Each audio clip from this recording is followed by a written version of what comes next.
Qu'est-ce que je contrôle? Je contrôle pas la foule, vu qu'il n'y en a pas de foule.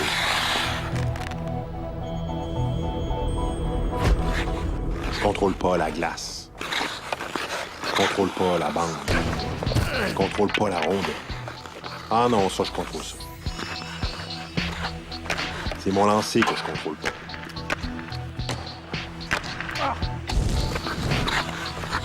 Puis mon patin de reculon.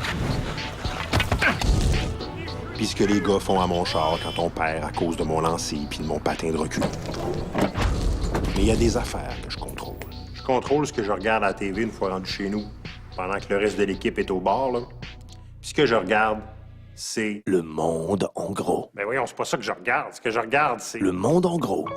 Le choix de Robert. Écoute, c'est même pas Robert, mon nom. Cette semaine, Le Monde en gros vous offre Paul Etechet, un politicien qui a le vote de Robert. Le communisme, une forme de contrôle approuvée par Robert et une enquête exclusive sur le monde des bars. Un coup de cœur de Robert. Alors faites comme Robert. Arrêtez de vous plaindre, restez assis et regardez Le Monde en gros dès maintenant. Oui, cette semaine, c'est contrôler le monde. Merci. Depuis que le monde est monde, il y a du monde qui veulent contrôler le monde.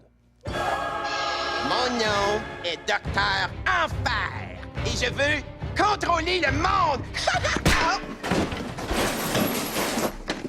avec ma cape. Enfer! Du monde de même, il n'y en a pas seulement dans les bandes dessinées, il y en a aussi dans notre entourage. Eux autres, ils passent inaperçus vu qu'ils portent pas de costume niaiseux. Mais s'ils en portaient un, c'est sûr qu'on verrait tout de suite la ressemblance. Merci tout le monde de ne pas être ici à cette réunion du comité de party de Noël. Parce que pendant que vous n'êtes pas là, je décide unilatéralement qu'on va manger des petites sandwichs aux œufs et qu'on va décorer avec des ballons de couleur argent. Hey, pas fini. Fini. Le problème avec du monde de même, c'est qu'ils ont trop de fun à avoir le contrôle. Alors, ils sont prêts à faire n'importe quoi pour le prendre. Même se lancer en politique. Bienvenue tout le monde à cette réunion d'urgence pour discuter de notre problème de local. Ben, en fait, c'est un problème d'argent, là. J'ai passé en revue nos dépenses. Sylvain, les pancartes, là, pourquoi ils ont coûté 3 fois plus cher que prévu? On a été le premier parti à utiliser des pancartes biodégradables en fécule de maïs. Et on a été le premier parti à découvrir que les pigeons adorent la fécule de maïs. L'autre affaire qui a coûté vraiment cher, c'est la fameuse pub télé. La pub télé? Ouais. Coûté cher. Oui, Stéphane, je comprends que Paul a déjà l'enfant dans ses bras, mais on n'a pas d'argent pour payer cet enfant-là. Fait que tournez pas cette scène-là. Hey Marc, est-ce qu'on peut acheter une nouvelle cartouche d'imprimante? Ça l'achève. Non, on n'a pas l'argent. Stéphane, dis à Paul de laisser tomber l'enfant. Non, dis pas ça. Est-ce qu'il saigne? Alors, il a fallu que je fasse un gros chèque pour calmer les parents. Si on veut garder notre local, il faut qu'on trouve 500$ pour payer le loyer avant minuit. Fait qu'à soir, on fait une soirée bénéfice. Stéphane, je veux que tu avertisses tous nos membres. OK, tout le monde? Ce soir, il y aura une soirée bénéfice. Ah oui, OK. Merci. OK, maintenant, il faut que tu me trouves d'autres mondes, OK?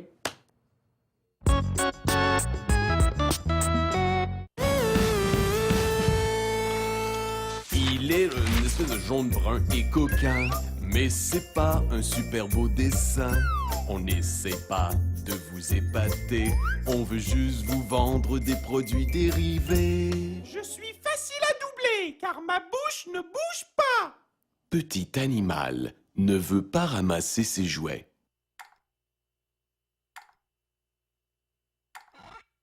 Petit animal, ramasse tes jouets.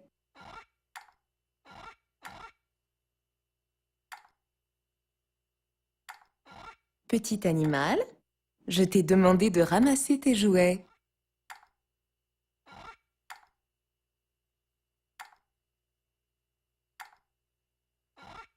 Petit animal, tu as compris que je n'ai aucune autorité sur toi. Alors je vais m'absenter une dernière fois pour inventer une nouvelle stratégie parentale.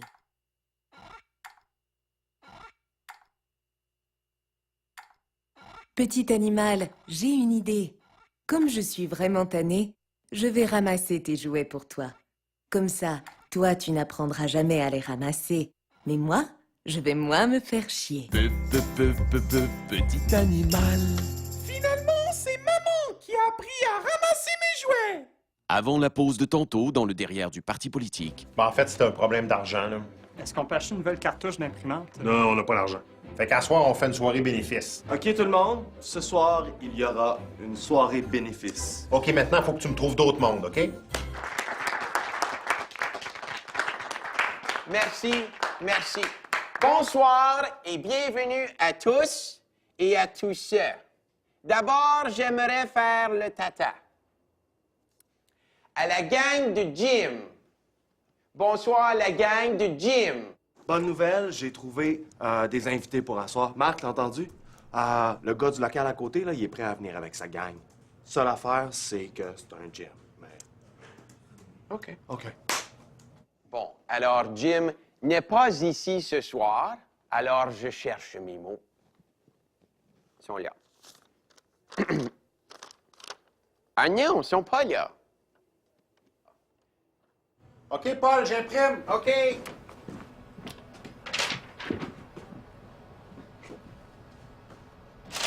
Hey, il n'y a plus d'encre. C'est un problème de l'imprimante, alors je vais parler de mon fond de cœur. Nous, au parti politique, nous voulons brasser les autres partis qui nous font peur. Parce que ils coupent partout. Nous devons leur tenir tête. Pas dans le but, non, dans le but d'en finir avec ceux qui restent les bras croisés et s'écrasent pendant que notre pays se décourage. Nous voulons répondre à l'appel et nous lever debout pour partir par la porte. Merci. Bonsoir, merci. 485 et 25. 505, merci. Et 25, on l'a!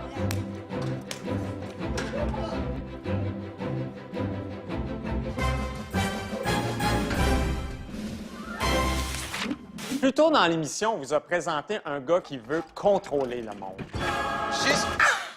Je suis le docteur Enfer. C'est beau, on le sait. Imaginez ce qui se passerait si ce gars-là réalisait son rêve. Ici le docteur Enfer. Je viens de réaliser mon nouveau projet diabolique d'avoir un intercom qu'on peut entendre partout dans le monde. Alors je suis maintenant le maître du monde. Parce que si, mettons, quelqu'un fait quelque chose que je veux pas qu'il fasse, je n'ai qu'à appuyer sur ce bouton. OK. C'est tannant, hein? Oui, mais ce qui est encore plus tannant, c'est d'être maître du monde. Parce que c'est de la job en maudit tout décidé pour tout le monde. OK, tout le monde, le prix des oignons, ça va être 50 cents chaque. Duchesse Sandra, c'est toi la reine du carnaval. Attention, le monde de la mode. Je redonne le retour de la veste en jeans avec des manches roulées agencées avec un T-shirt de couleur vive.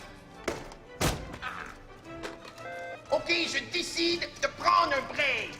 Fait qu'en attendant, faites rien puis bougez plus. Heureusement, c'est jamais arrivé qu'un gars de même contrôle le monde. Mais malheureusement, c'est déjà arrivé que des gars de même contrôlent tout un pays. Comme la Pologne. Pour revivre l'époque où des gars de même contrôlaient la Pologne, envolez-vous vers la Pologne et atterrissez à Cracovie, l'une des plus importantes villes polonaises, dont l'histoire millénaire qui débuta au 4e siècle avec les premières phases d'habitation par le gouvernement communiste jusqu'à ce qu'il soit renversé en 89e siècle avec les premières phases d'habitation ça que les touristes peuvent maintenant revivre l'époque où on vous laissait pas vivre grâce au guide polonais Crazy Guide. Chez Crazy Guides, nous offrons la possibilité à des touristes de faire un tour guidé de Cracovie à l'époque où la ville était sous régime communiste. J'adore ma voix en français. En arrivant en Pologne pour votre tour communiste, faites comme si vous êtes un des rares Polonais que le gouvernement communiste laissait sortir du pays et qui là revient après avoir remporté une médaille olympique ou bedon après avoir volé des plans secrets à James Bond. Comme les communistes sont heureux que vous reveniez de votre plein gré parce qu'ils s'attendaient pas à ça, c'est une fanfare de 2 personnes qui vous accueillent à votre arrivée à l'aéroport. Oui, les autorités sont contentes de votre retour. Ils n'auront pas à emprisonner votre famille pour vous forcer à revenir. Quel accueil, merci.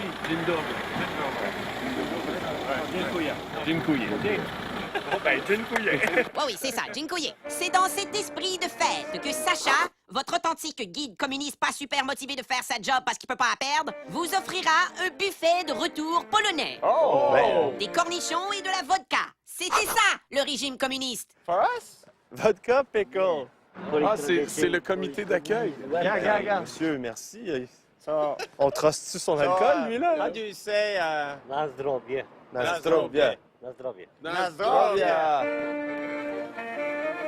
Puis, laissez Sacha vous... Oh, pas de suite. Bon, une autre shot. Ouf. Il est costaud, ça. Puis, laissez Sacha vous conduire jusqu'à votre voiture communiste, une Trabant. Et rendez-vous compte que malgré son nom, ce n'est pas un Trabant véhicule. Ça risque d'être long. On y reviendra. Tantôt. Le Monde en gros est également disponible sur le web au radiocanada.ca. Le Monde en gros. Bonne nouvelle, j'ai trouvé des invités pour ce soir. Le gars du lac.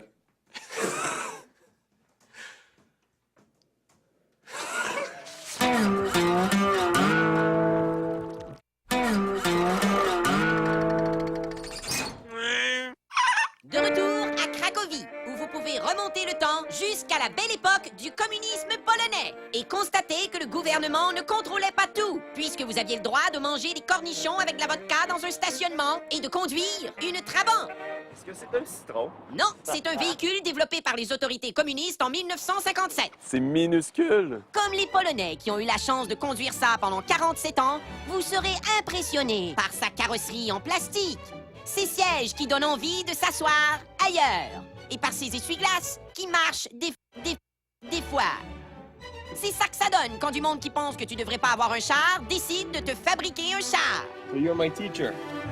Ensuite, votre départ sera retardé le temps que vous compreniez comment fonctionne le bras de vitesse de ce chef-d'œuvre de technologie communiste. One. Okay, so that's neutral. Oh. Pull one.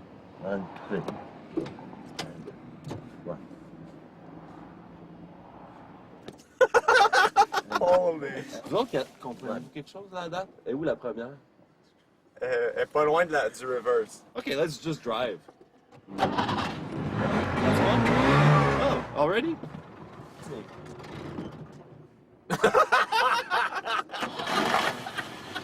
Ok, j'y vais. Comme à l'époque, c'est sous surveillance, mais de Sacha, que vous visiterez les vestiges de l'ancienne Cracovie communiste, tels que ce café, inchangé depuis l'époque communiste où règne encore une ambiance de pénurie.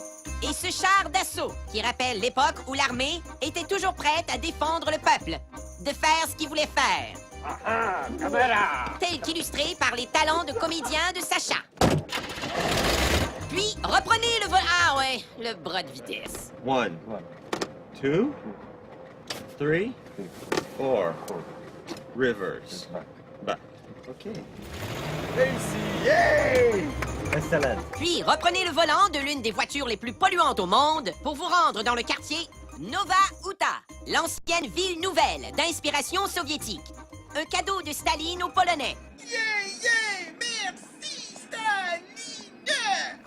De retour au pays, après avoir gagné une médaille ou volé les plans à James Bond, là, et d'avoir vécu le luxe de l'Ouest, qu'il est bon de renouer avec la simplicité pas volontaire de votre appartement. Un 2,5 familial où habite votre famille nombreuse et qui vous donne le goût de dire « Merci, Staline ». Puis, rembarquez dans votre Trabant et démarrez en trombe. Démarrez checkez le moteur. Puis, fermez le capot. Voyons. C'est bien de la... Hey, partez pas! Bon, maintenant, rappelez-vous comment il marche le maudit bras de vitesse. Pull. Push. Push. 1, 2. Non, t'étais à 2 reculons, là. Ah, là, je suis comme mêlé. So, neutral. 1. Ah, OK. Hey! Puis, rendez-vous enfin à votre dernière activité communiste. Oh, les fesses. Et tentez de vous en tirer à tirer de la Kalachnikov.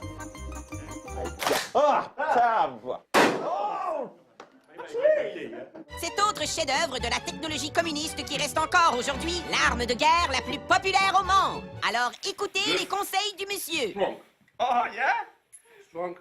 Mon Dieu, c'est bien stressant, ça. Look, this point. Look inside here. I have to? One. Oof, I'm a bit tired. Right, left, close. I can't close my left eye. Ready? No. What do I do? Look inside here. C'est pas mon sport préféré, ça. Et profitez de ce moment de détente.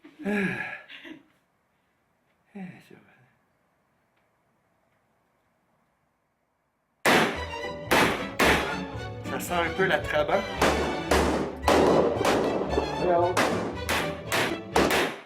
T'as-tu touché quelque chose? One.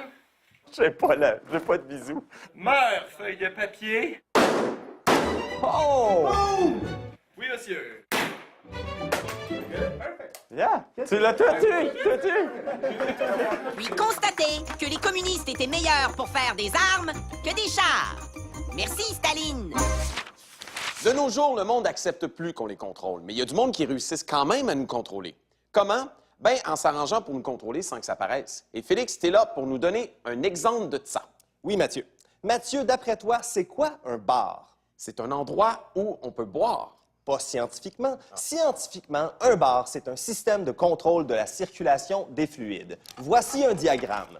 Ici, c'est l'entrée. C'est par là que la personne entre. La personne se rend au bar pour acheter une consommation. La personne se rend ensuite quelque part dans le bar pour consommer sa consommation. Une fois la consommation consommée, la personne se rend aux toilettes, vidanger sa consommation, puis repasse au bar acheter une deuxième consommation à consommer quelque part dans le bar, et ainsi de suite, jusqu'à temps que la personne ne soit plus en état, est tombée par terre, de compléter le circuit. Et c'est ça un bar, un système permettant de contrôler la circulation des fluides. Maintenant, Mathieu, mettons que tu es un bar. Qu'est-ce que tu veux? Être d'autres choses. Non. Ce que tu veux en tant que bar, c'est accélérer la circulation des fluides parce que plus ça circule, plus tu fais de l'argent. Et comment tu fais ça en tant que bar? Je sais pas, en tant que bar. Ben, t'es un bar qui va fermer, Mathieu. Les autres bars, ceux qui marchent, eux autres, ils mettent de la musique forte. Parce que quand la musique est forte, c'est difficile de parler. Hein? Fait qu'on voit plus.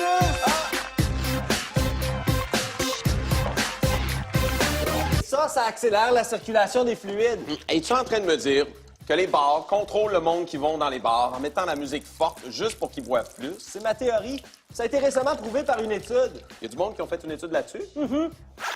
Moi, pour faire cette étude, je me suis tout d'abord procuré un sonomètre. Qu'est-ce que c'est? Ça, c'est un appareil qui mesure 12 cm et le niveau de bruit en décibels. Et ce que j'ai fait avec ça, c'est une tournée dans plusieurs bars. 22 heures, premier bar. La musique est à 80 décibels, un niveau normal. La conversation se fait aisément. Les gens se parlent, donc boivent lentement.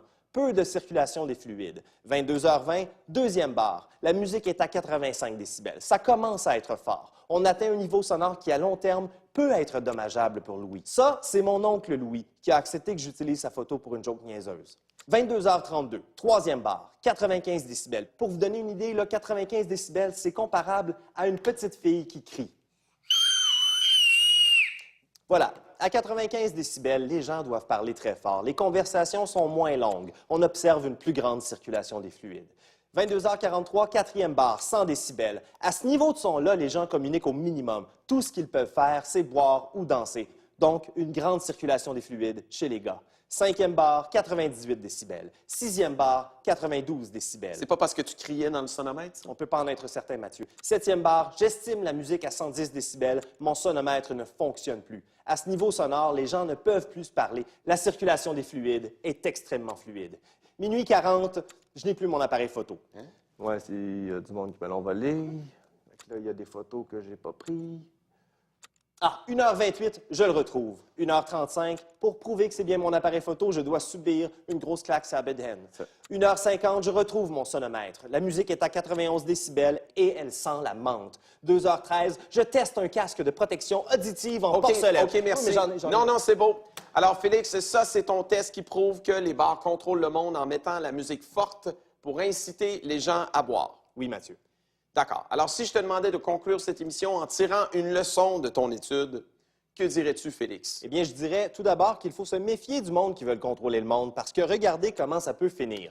Puis ensuite, je dirais au bar à JS de revenir. OK. Pourquoi tu veux que le bar à JS revienne? Bon, j'avais pensé prendre un verre ensemble après l'ouvrage. Super.